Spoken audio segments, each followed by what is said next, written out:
Hey, Michael, Lindsay here, and we're going to be talking about tires today, more specifically Dunlop's new MX53. Actually, I had the opportunity to go out to their media launch earlier this week at Paris Raceway, a local track to my house. And when I say local, I actually think it's probably the track I've spent the most laps on in my life. Basically went there every Tuesday and Thursday after school my entire time growing up, and definitely a track I know really well, and it was a cool opportunity to get out there and mess around with these. If you've watched the channel, you know it's probably I use quite a bit of Dunlop product. They're a huge supporter, of course, in this sport, and definitely an easy brand for me to work with when I'm doing project bikes. When we do shootouts, we use them in the 450 for all the bikes, and we're actually going to be doing the same for the 250 shootout I'm just getting started on. But we had an opportunity to go out and try these. They released their MX33 tire last year, which is their soft intermediate tire. And the MX53 is the update for their hard packed range. So it replaces the MX52.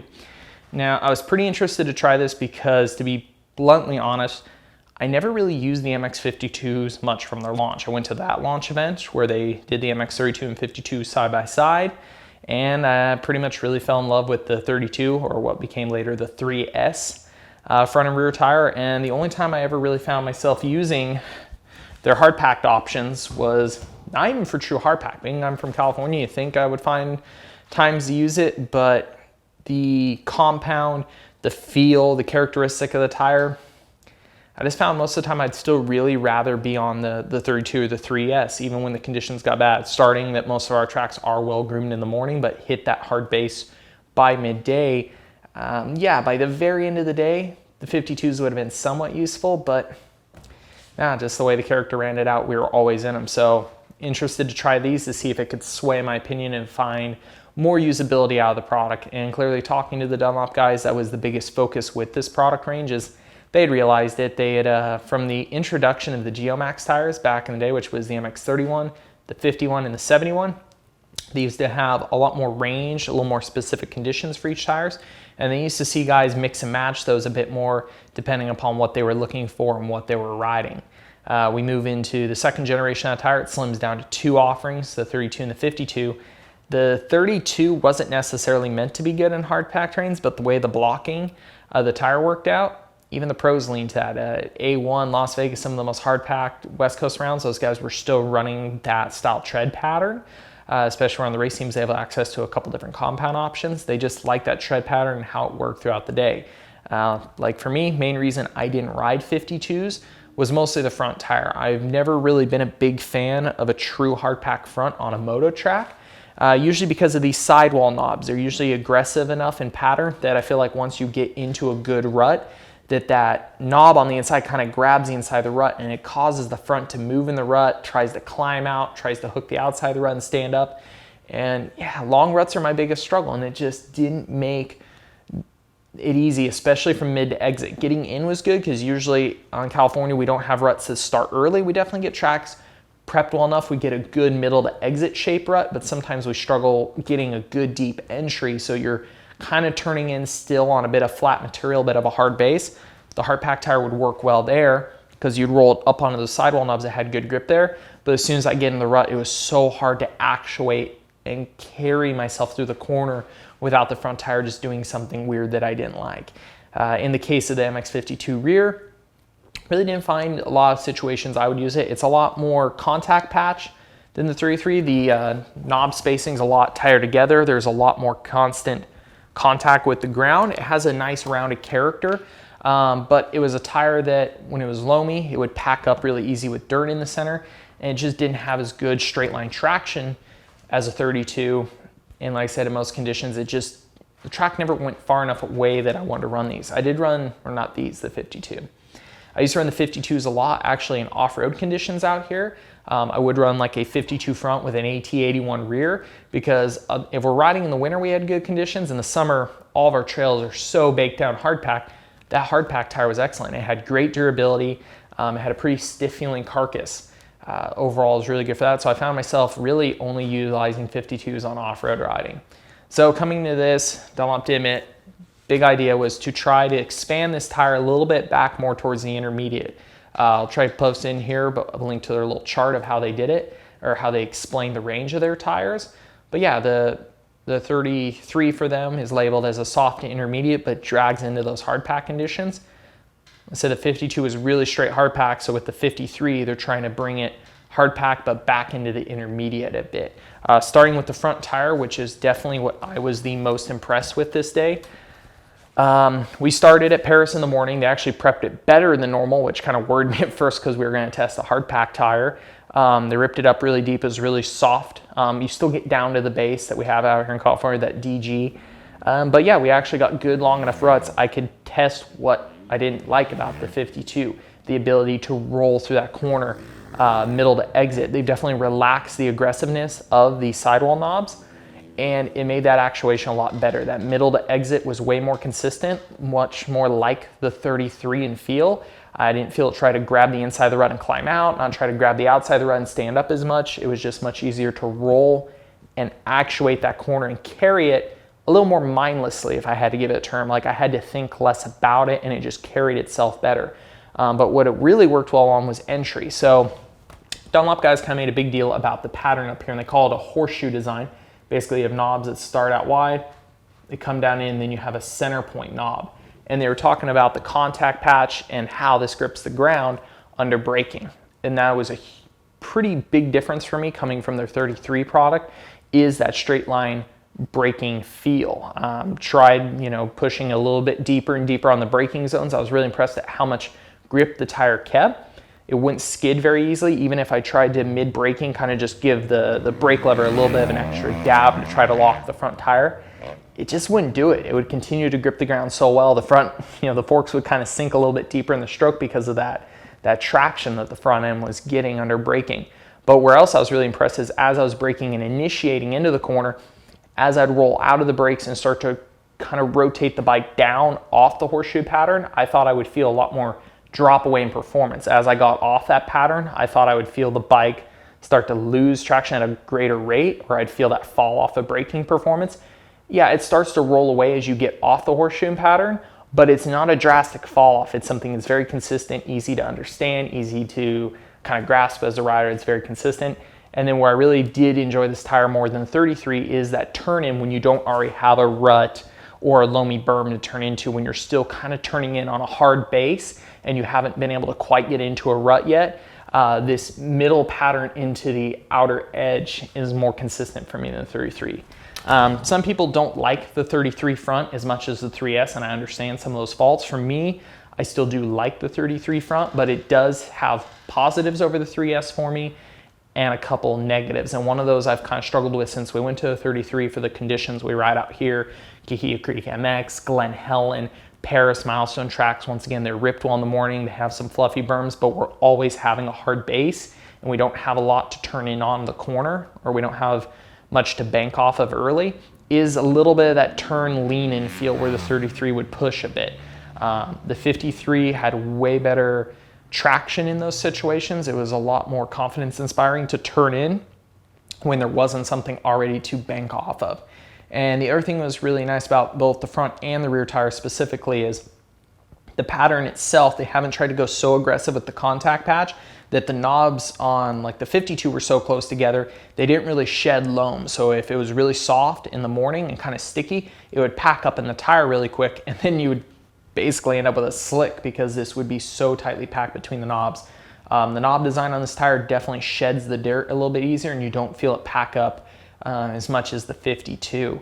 And we ran 13.5 PSI on the front most of the day, and I was very happy with that. I tried going up and down about half a pound, did different things a little better than others. I was happy with the carcass comfort itself, and really I have no complaints. Going into our 250 shootout, because most of the tracks out here in SoCal are the ones I listed that we're testing, being Paris, Cahuilla, and Glen Helen will be used for that shootout. We're actually going to put the 53 front on all those bikes, but we are going to stick with the 33 rear, and I will explain that by talking about the 53 rear and what I found. Because basically what I'm saying is, like, the 33 front is not a bad tire, but it is much more to the soft intermediate. They definitely pushed it more that way. I think if you're East Coast based, you definitely won't notice some of the negative features of the tire that some guys out here have felt. And I definitely feel like for me, the 53 works for a lot of the conditions we have out here, and it's kind of gonna probably become my go-to choice for front tires out here in California specifically with those kind of conditions. Like I said, moving over to the 53 rear, some of the big focuses. Once again, this knob pattern has really changed. I think they called it a tornado pattern. They've really adjusted where all the knob placement is. They've tried to keep the usual hardpack design where you have knobs that are offset from each other and enough that one is basically always contacting the ground, so you have a nice consistent contact patch with the ground when you're in those hardpack surfaces to make sure that you're never really slipping and sliding as often. But they've also changed the knobbing spacing and where it's spread out to try to, once again, to reduce that packing in soft materials. It's a little bit better than the 52 in that aspect. It's still not amazing. It's still a hard pack tire. It can pack up a bit when it's loamy. Compared to the 52, that was a little bit better. Another big difference was the carcass comfort itself. I always felt like the 52 just felt really dead and stiff. I'd end up running a little bit lower PSI on to try to get some flex out of it. Dunlop started us at 12.5 PSI on this tire, and I was actually surprised. I was almost a little too low. There's a lot more carcass movement initially on bump feel, and it ended up almost being a little too soft for me at times. I could feel some rim contact, so I bumped up to 13 PSI, 13.2, and was really happy with it there. Like I said, at that point, it has definitely more carcass absorption on initial acceleration bump than the 52 had, and it's a little bit better feeling under decel for me. It doesn't, like I said, the tire just doesn't feel so dead as it hits the bumps. There's a little bit more absorption to it. At a low PSI, like I said, I feel like it can actually squish out too easy now, and you'll feel the rim catch a little bit and feel a harsher kick. But like I said, a little over 13 PSI was really good for me on this tire. Overall, why I said though that most of the time I would still run a 33 out here comes to how this tire tracks out of corner and under acceleration. It has a much more round feeling characteristic than the 33, where the 33 has a very spread center knob that's really good, straight line, really good at grabbing and basically, you know, pushing dirt along and kind of gripping.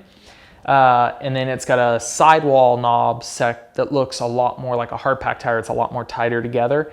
For me on the 33, when you roll off the sidewall knob onto the center, you almost feel it catch that center and stand up a little bit because there's so much more grab there from those spread center knobs. So under acceleration, especially on a 450, I feel like the 33 stands up a little quicker because once it gets into that center knob, it pulls itself up. This does have a little bit more of a round character. It rolls over a little easier, and then under power, it doesn't roll back up as quick. It just kind of is more consistent at motion. But at the same time, that round character, once you're under heavy acceleration, I just feel like the rear wanders a bit. The 33 is more stable under acceleration, a bit more planted feeling, where this tire, especially in faster sections, some sweeper corners that you're rolling through third and fourth gear on the 450 at the track we rode, the rear just didn't feel settled underneath me. It's kind of wandering around a little bit on those knobs. And that's just kind of the character of the hard pack tire, and it's why I don't technically prefer it in any condition that starts with a nice soft feel in the morning. Also, I tested these tires on the KTM 450 SXF that I used in our shootout. So one of the bikes I have to get rid of. Yeah, anybody want to buy it? Anybody? Please? And we talked a little bit in shootout about the lethargic character of the KTM or Husky motors. With this tire, I actually noticed it's pulling up quicker. I did test this as a 120/80/19, which is the same thing I had on the bike before, but in a 33. That tire gripped enough more and loaded enough more that the motor had a little bit of a slower rev character. This tire being a little bit looser under acceleration and wanting to spin a little bit easier and move around a little bit more, I definitely noticed the motor character was a little bit more lively with this tire. Like I said, it was braking. It wasn't spinning so bad that the rear end was coming out from under you, but it just kind of breaks. It just doesn't stay as planted, but at the same time, it doesn't feel like it falls off as much of a cliff when it does break loose. When the 33 does snap loose, it's a little more of a harsh feel, where this just kind of slowly glides out from under you as it starts to spin. It makes this tire really definitely usable when you're in a hard pack bowl corner and you're trying to spin around the rear under power, being that this knob pattern is a lot more rounded feeling across and more consistent. It's a little easier to control, where I feel like the 33, once again, when you're going from the sidewall knobs onto the center, there's a big change in character that makes that tire a little bit harder to rear steer than this one. But like I said, the biggest thing for me is the wandering and the pure amount of maximum traction it produces. I prefer the 33 over that for most of the conditions. This really wouldn't come into play to me unless I was really starting in some noticeable hard pack and I was riding kind of those end of the day conditions through my whole ride. I still lean this a little more towards that real blue groove, maybe a little more of an off-road situation, at least for what we're riding out here. I found that, like I said, a 33-53 mix was really good for me. I would go 53-53 if you know you're starting really far into those intermediate conditions and you're very quickly going to get to hard pack. Maybe you're riding with a track that's not as rutted, that's more of just berms and hard pack insides, where you need more of that constant contact patch and you need some consistency out of the tire. And then once again, if you're in the sand, loam conditions, while I did praise the 53 front, I wouldn't lean to it if you've got good deep East Coast ruts, if you've got those sandy berms. The only real advantage I could see the 53 is that straight line braking traction because the pattern's really good, but I don't think it would offer as good spread of material. The way it sheds the material wouldn't be as good on those East Coast tracks overall. So that's just first opinion from riding a pair, going to play around with them. Like I said, we ordered all these tires, or the 53 front, to play with more in the shootout, and then I'm actually going to try to get out with the Dunlop guys here soon. I'd like to try a little bit more range of tires in our track. Like I said, this was a 120/80/19 on a 450. They have a 120/90/19 tire as well that Ken Roxon races in a 33. I tried that a bit last year. Basically, for anybody who doesn't know the tire size, 120 is the width, 90 is not a set height, it's a percentage of the width. So in this case, this tire as a 120/80/19 is 80%. The height is 80% the 120th width. So a 110/80 and a 120/80 are not the same height. That height is based off of the width, is a division. So the 90 is a little bit taller in the center knob, or at the center height. So the carcass is a little bit taller. It has a little more absorption. It's a little bit of a livelier tire, and it has some interesting characteristics. I'd like to try that in the hard pack tire. Also get it out on a 250 with a 110. So we'll try to get out there and do a little bit more deeper analysis of those tires. Like I said, I really want to explain to people more the differences between a 110/80/19 and a 110/90/19. And we'll break down more of the difference between a 120/80/19 and a 120/90/19.